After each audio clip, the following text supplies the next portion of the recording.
ng kagat. Pero mamaya po, makakatulog din po yan pag inantok na. Nagpapakapagod po kasi mamaya matutulog na yan. Tignan niyo po mamaya, tulog na yan. Tinan mo, ang kulit po. Sige, sige. Saan ka na naman pupunta? Saan ka na naman pupunta? Galaw ka ng galaw. Mamaya, logto ka.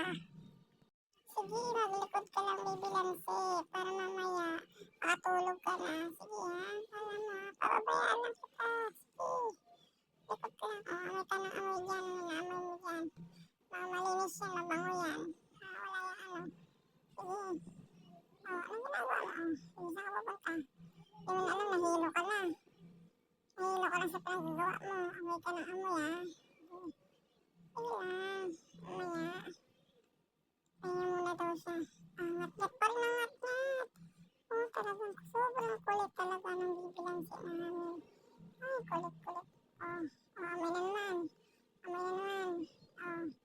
Ano ginagawa mo? Ay, nagpa-beauty pa. Ay, galing. Ang galing naman, baby. Galing naman ang baby na yan. Nagtampo na. Nagtampo na ba, baby Lancy? Nagtampo ka na? Ay, sumiksik sa baby. Nagtampo na nga siya. Nagtampo na, Ay, kawawa naman ang baby Lancy namin. Nagtampo na, hindi na namamansin, Uy, sungit Sungit ang baby na yan, Sungit naman talaga yan, Pero kahit ganyan yan, mahal na mahal ang jowa ko yan. Kung papipiliin kami dalawa, si baby Lancy o ako, siyempre pipiliin niya si baby Lancy. Pangtanggal niya ng stress yun Sa akin kasi, stress na daw siya Sobrang naman magtampo yan, baby na yan. Alam mo, magtampo na tuloy. Sobrang grabe. Sobrang grabe naman yan.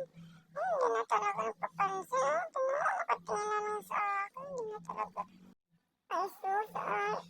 Ang ganda ng baby na yan. Nagpakit ka talaga sa akin. Ang ganda ng baby. Ang bait-bait naman ng baby. Parang hindi siya makulit hindi mag-diaper ka na bago matulog. Alam ko, pagod na yung ganyan mong itsura. Pagod na yan. Gusto na matulog yan. Pagod ka na, Tulog na, tulog na dali, Mag-diaper ka muna, para makatulog ka na mamaya, Baby Lancy. Baby Lancy. Ay, sus, tulog na nga, Diba? Saan ka? Saan ka dyan? Diba? Galing